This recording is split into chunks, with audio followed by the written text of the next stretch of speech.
Okay,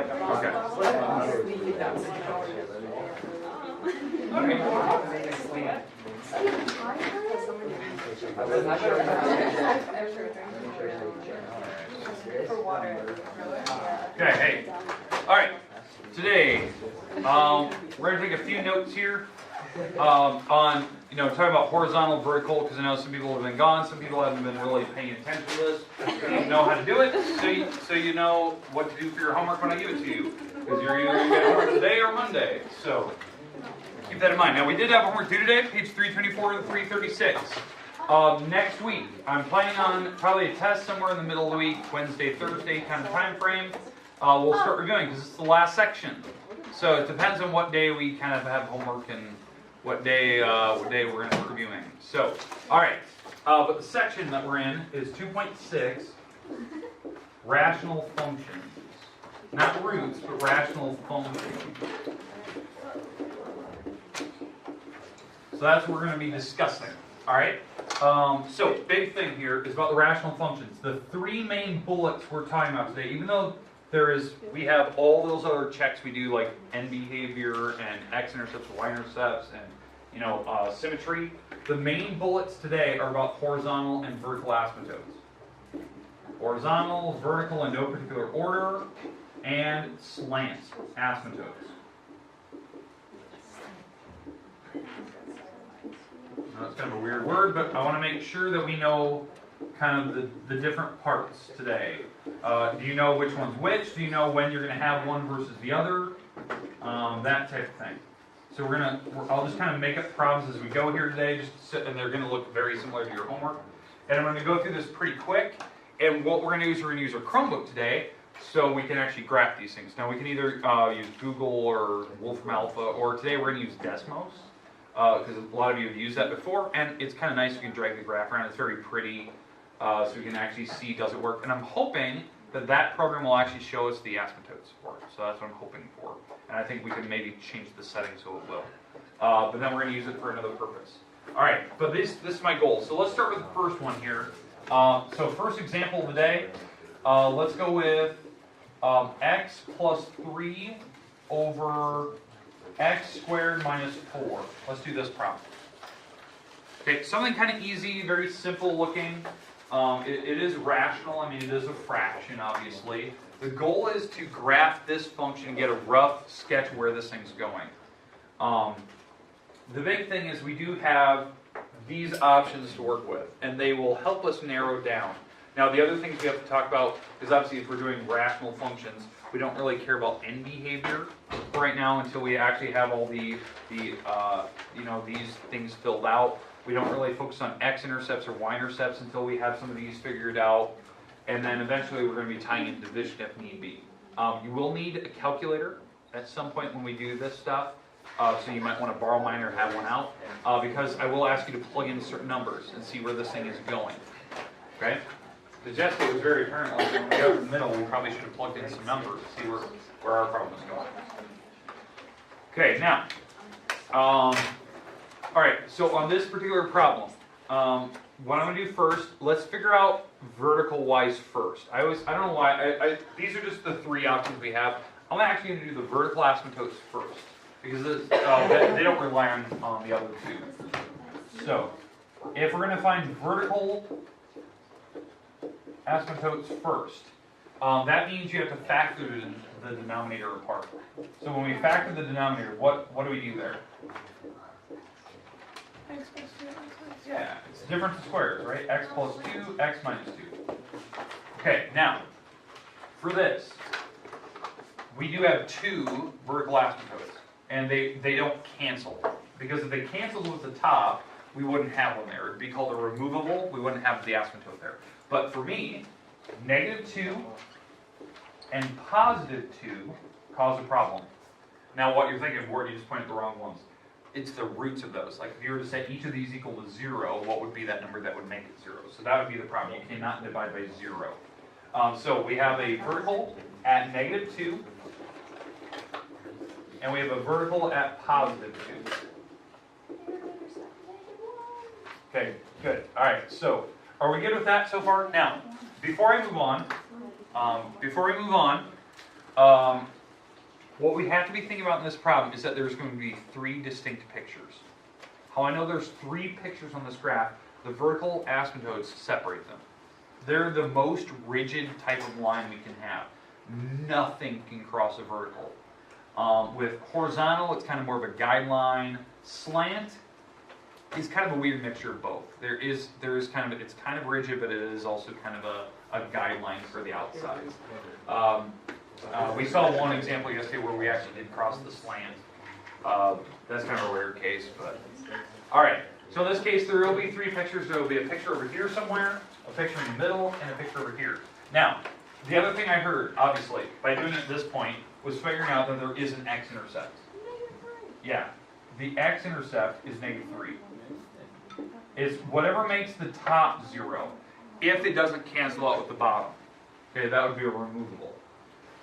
And that would be, there would be a hole there. It wouldn't be an asymptote, it'd just be a hole right at that spot. It wouldn't be this very tall, rigid line. So we're going to have an x-intercept at -3. So for some reason, right here, there is a solid dot crossing the x-axis there. Now, if I want to figure out y-intercepts, you can just plug in all the zeros here. Plug in zeros into everything and see what happens. Well, if I plug in zeros everywhere, like 0 plus 3 and 0 minus 4, it looks like I get -3/4. So there's a y-intercept right there.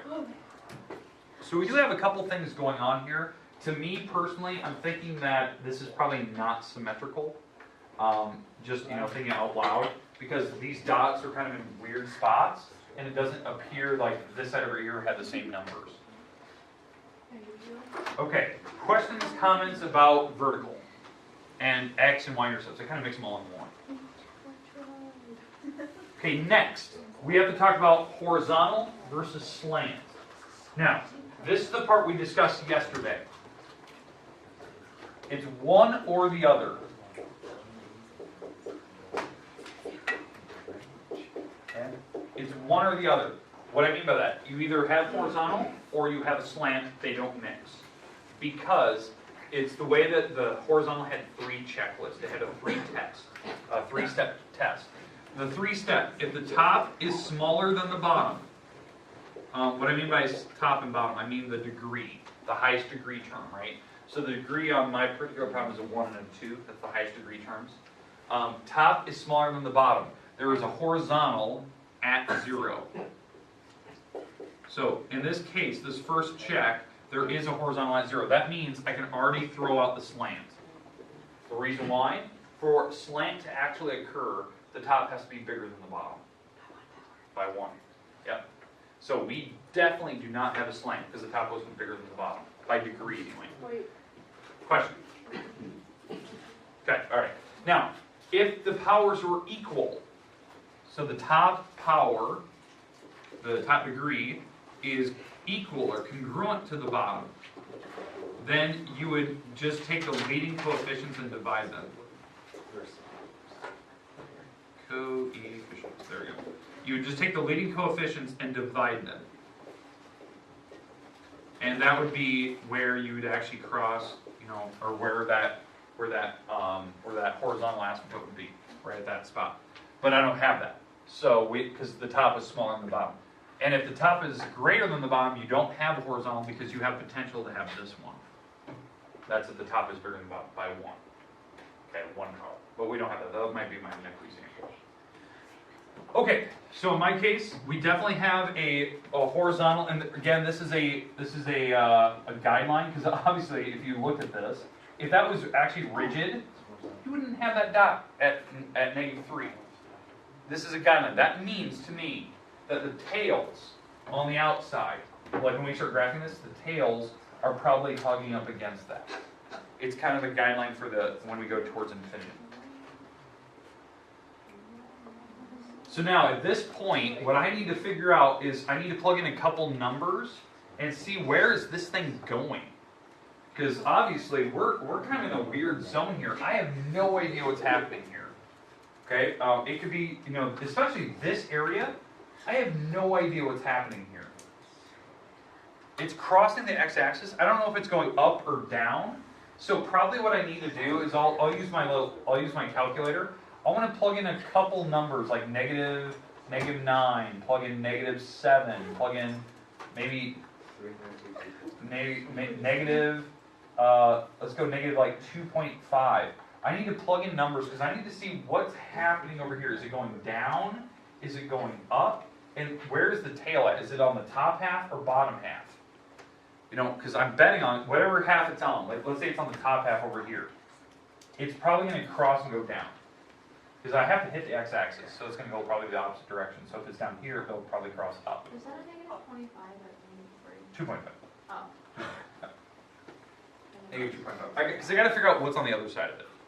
And then in the middle, I got to pick a couple numbers here. Maybe I'll pick negative 1 and positive 1. Because I got to figure out what's happening on the other side of that dot. What I'm betting on is probably going to do something like this. That's what I'm betting on, but obviously yesterday, like, we were kind of guessing at it, and then we were off by a little bit. And then over here, we plug in a couple numbers. 4. Let's plug in a 7. Let's plug in an 11. Let's see what's happening. Let's see where that thing is going. Okay? All right. Questions, comments about what we're going to do here. Now again, I'm just going to type these in my calculator to save you guys time, because I have my table set that we can do here. But I'm gonna type this in on my graphing calculator, and then we're going to take a look at it. All right. So if I'm typing this in, I wonder if I can share this so you can see how I'm typing this. Now Let's try. I think that's it. Just write it on the board. Yeah. All right. Anyways, x plus 3. We're going to divide by x squared minus 4, close parenthesis. I'm going to go to the table set, and let's check our table. All right, so what were the numbers we were plugging in? Plugging in negative 9. So at negative 9, this number was negative,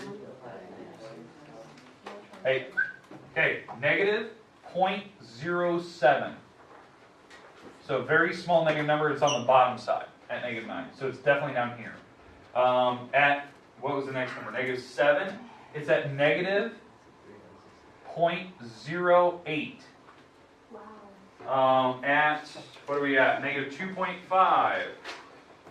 It was at 0.2. And then the rest of it kind of goes off to infinity. So what I'm betting on is it was probably doing something like this. This is what I'm betting on because that number got obviously bigger. So it's probably doing something like that. Now, in the middle, plug in 1 and negative 1. This was negative 0.6. On the other side, this is negative 1.3. So it looks like it's doing something like this in the middle because it was on the other side of 3/4. And on the other side, 4 and 7. 4 is at 0.58. 0.5. At 7, it was at 0.2. And at 11, 0.1. So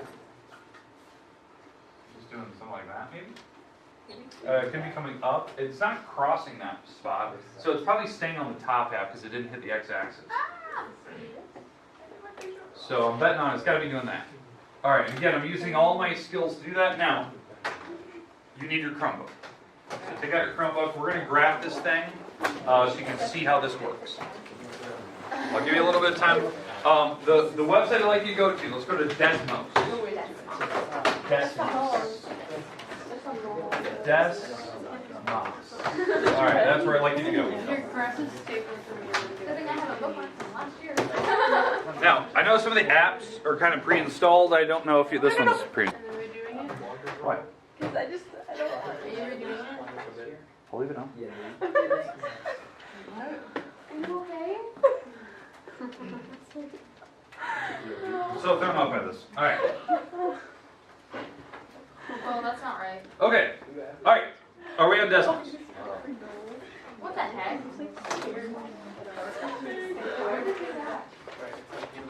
Leave it on. What Gold. kid? Just for you. Okay. Okay, so it went down. So, all right. Fine.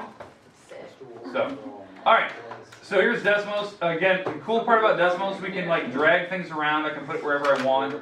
I'm going to put it right here. Now, up in this box, we're going to type in my function to see kind of where we thought it was going to go. Alright, so. Cole, you okay over there? No. Alright, fair enough. Leave them alone. Alright. Leaving you alone. Alright, now, how are we supposed You to... can shut the camera off. No, I'm leaving it on now. Alright, so, how do we type this in? It's y equals, and then in parentheses,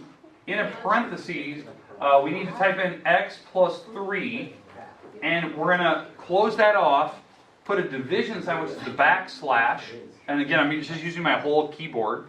Type in backslash, then type in your parenthesis again, and go x, and then caret key, which is shift 6, to put the 2 up there, and then go -4. And again, when you type the -4, you do have to use your arrow keys to drop out of the power. And this is what we should get. Now again, were we correct? I was slightly off, because that middle ground is always the gray area. It kind of is that weird zone where you have to type in a couple numbers, and everything was kind of exactly what we figured, except for this middle ground.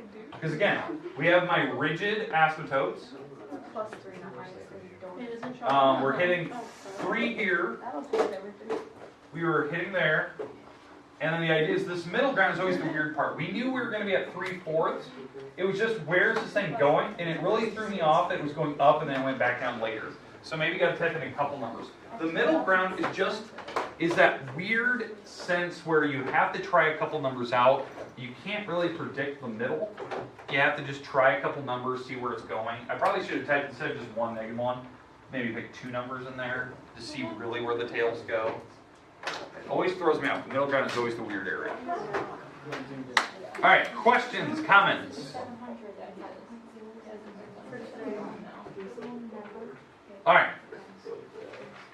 Okay, here we go. Let's do another one now. Now we're gonna go right to Desmos so we can talk about this, because I think this will be easier to get a sense of this. Alright. So if you want to clear out your function, just hit the little X. So it clears it out. Okay, type in y equals. Y equals. Now I'm going to zoom in on this, just so you can see what I'm about to type here, my function. Alright, I'm going to make the powers the exact same this time. The same powers. Now, when I do this, let's go with like 3x squared. 3x squared minus 3. And we're going to put that all in parentheses, this part anyway. Okay, parenthesis, whatever you want to call it. And then we're going to divide, so hit the little backslash key, so it gives me the little fraction. And on the bottom, let's go with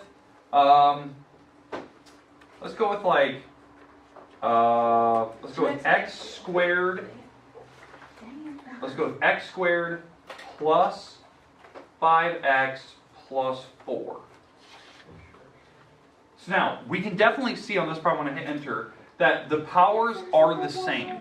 So we will be throwing out a couple things here on this particular problem. Like one of the vertical asymptotes will be thrown out. I made it that way because I know how this thing will factor, and one of the verticals will be thrown out.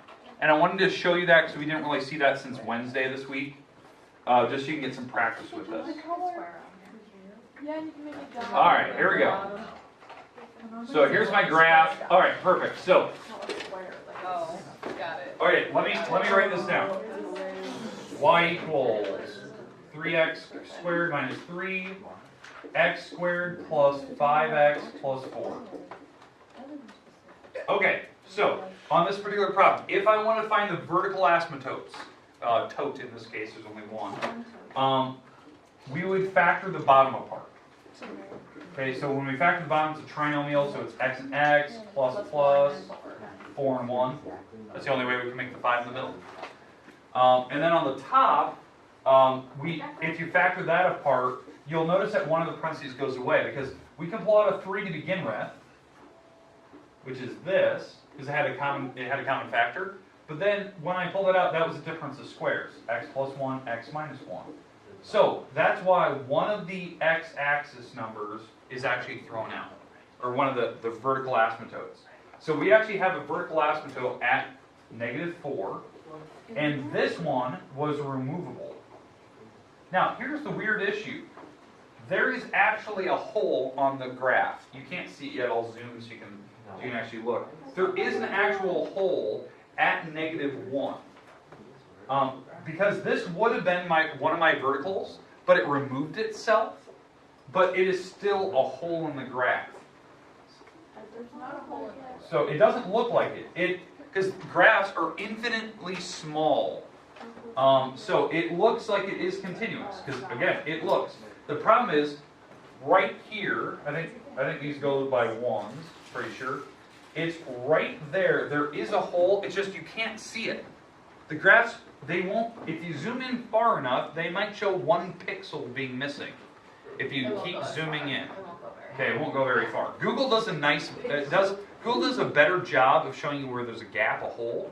This Desmos doesn't. That's why you have to be very cautious if there's a removable. Okay? Now, x-intercepts. Huh, yeah. Is that what you zoomed in? Yeah. This is what I got. Yeah. When you zoom in, there is a hole. Hold that up so everyone can see this. That is a train wreck. Okay? It is bad. Right? There is a hole there. You just can't see it unless you zoom. Now, okay. So now, there is an x-intercept though. There's only one, and it's at +1. +1 is my x-intercept. So we do have everything kind of accounted for here. We do have a vertical at -4. So in fact, that's what you're actually seeing here. You're actually, in fact, let me zoom out a little bit so we can get more of a bigger picture of this. Zoom out. If you click on the graph, it says -1 undefined. Oh, perfect. Okay, so there is a vertical asymptote at -4. That's why the graph definitely broke and went different directions. So at -4, there is this big spot where you cannot cross it. It's rigid. There is a hole at -1. There is an x-intercept at +1. So at +1, there is an x-intercept. So now, by looking at this, how many vertical asymptotes did I have? 1. That means it only separates my graph into 2 pictures. One on the left side, one on the right side. So there's only 2 pictures going on here. Now, to check where my horizontal asymptote is, because we've already checked vertical. To check horizontal, are the top and bottom powers the same? Yes, so if the top and bottom powers are the same, that means what you have to do is you have to take the leading numbers out front and divide them. The leading number out front, you divide them, and this is where your horizontal will be. It'll actually be at 3. So there is a horizontal asymptote right at 3. So on this particular case, it's just going to hug up against it. It's not rigid. There is a chance it could cross it, but the tails on the outside will hug up against it. The end caps. Okay? That's how I know. That's why the horizontal is kind of important. It tells you where the end behavior is on the outside, if you have it. Now, there's no slant on this particular problem. I didn't create one of those yet.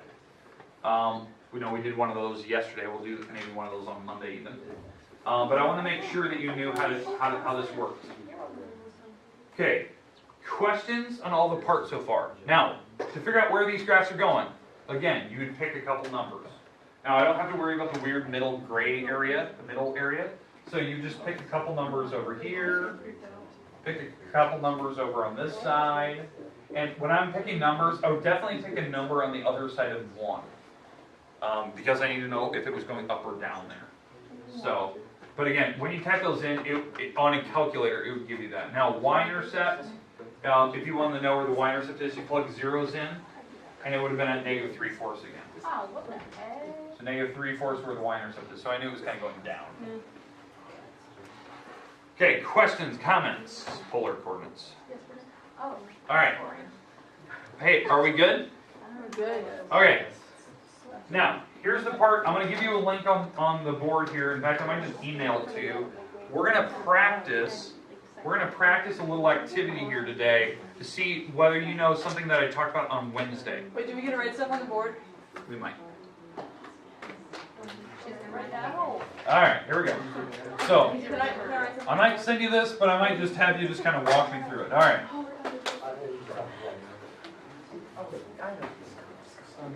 Why is it online?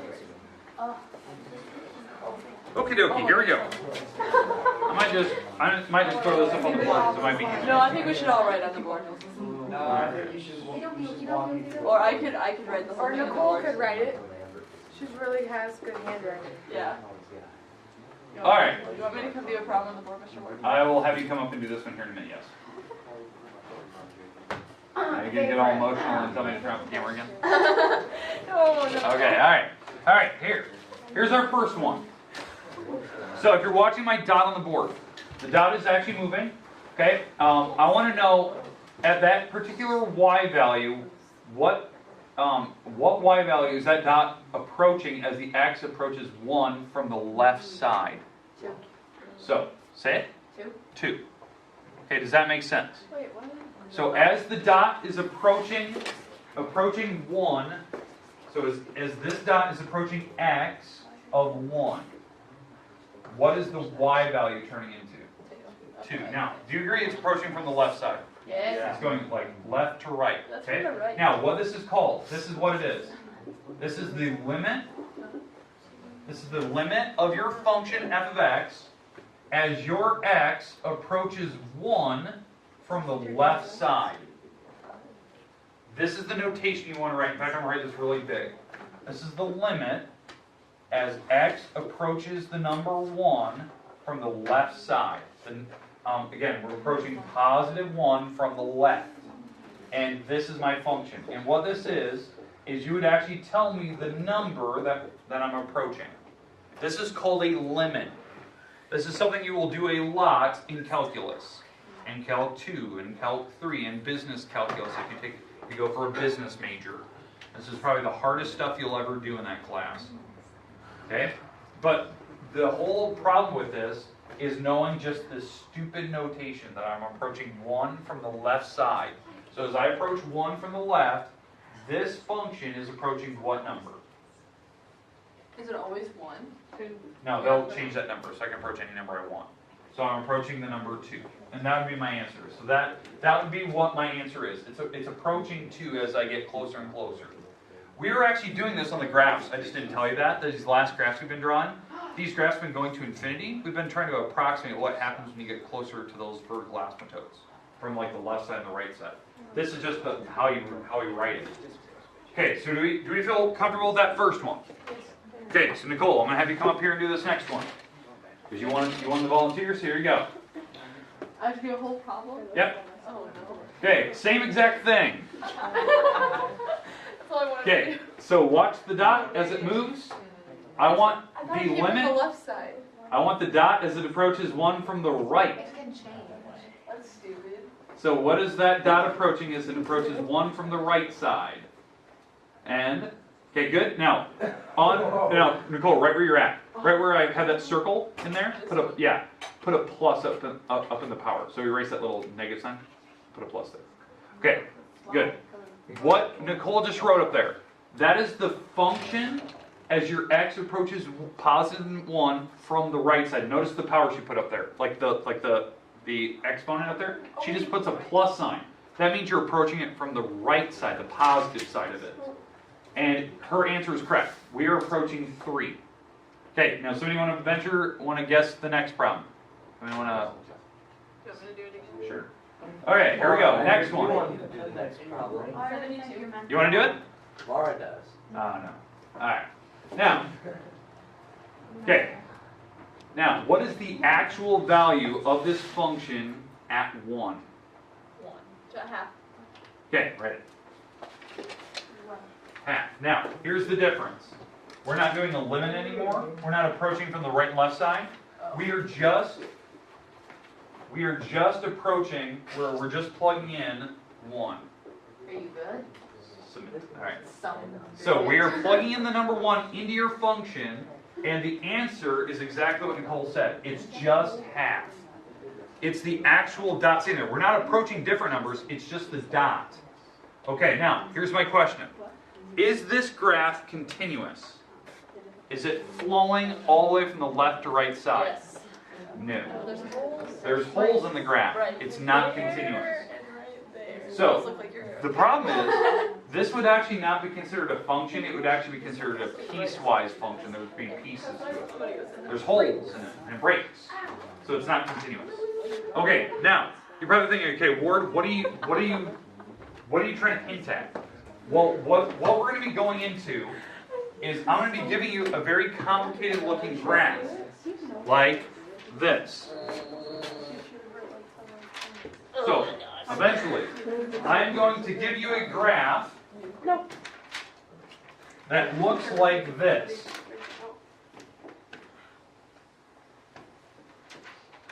That's cute. Okay, so there's my graph.